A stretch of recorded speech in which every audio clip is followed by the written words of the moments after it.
L-Assoċjazzjoni għar-Restoranti u l-Lukandi l-MHRA fil-proposti tagħha l-elezzjoni ġenerali qed tappella lil partiti politiċi biex il-kontijiet tad-dawl jorħsu ħalli l-lukandi u r-restoranti jkollhom aktar flus biex jinvestu.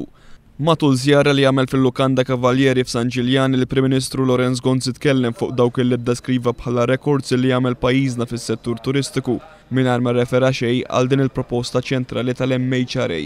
Mistoqsi fit-tmiem iż-żjara kien x'jaqbel ma' din il-proposta, Lorenz Gonzi qal li traħħis kif qed ikun propost mill-MHRA mhuwiex sostenibbli. Però irridu nażlu bejn li traħħas sempliċement biex iżomm il kulħadd kuntent u jitbissem, jew lek traħħas b'mod li jkun sostenibbli.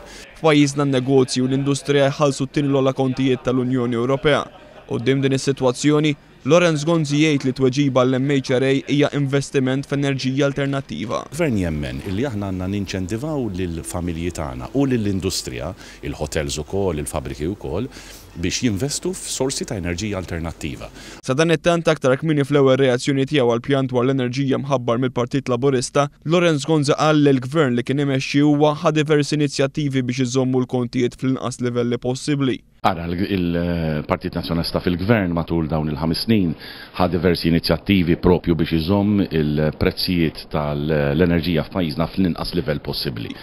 Skont Lorenz Gonzi dak li ppreżenta l-mexxej Laburista huwa fl-istess linja ta' miżuri li ħabbar il-Gvern fl-aħħar snin, anke jekk fl-aħħar mill-aħħar fuq dawn il-miżuri baqgħet ma ttieħdet ebda azzjoni. Jidher illi dak li ppreżenta l-kap tal-Oppożizzjoni huwa fil-linja tal-miżuri u inizjattivi li l-Gvern Nazzjonalista kien diġà qiegħed iħabbar. B'reazzjoni l-Partit Laburista qal Lorenz Gonzi m'għandu ebda kredibilità fil-qasam tal-enerġija. Il-Partit Laburista elenka lista sħiħa ta' deċiżjonijiet meħuda minn Lorenz Gonzi f'dan is-settur, fosthom ix-xiri tal-Power Station tal-BWSC li taħdem bil-heavy fuel oil għas-somma ta' 200 miljun euro li diġà tinsab bil-ħsara. Il-Partit Laburista fakkar kif il-familji f'pajjiżna qed iħallsu t-tielet l-ogħla kontijiet fl-Unjoni Ewropea u t-tieni l-ogħla kontijiet tal-industrija. Bil-Partit Nazzjonalista fil-Gvern, Malta spiċċat tiddependi biss miż-żejt tal-enerġija.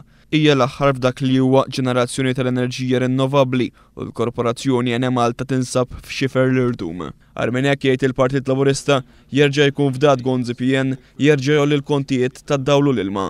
Għalhekk il-Partit Laburista talab lil Gonzi PN biex jgħid meta u b'kemm se jolli l-kontijiet.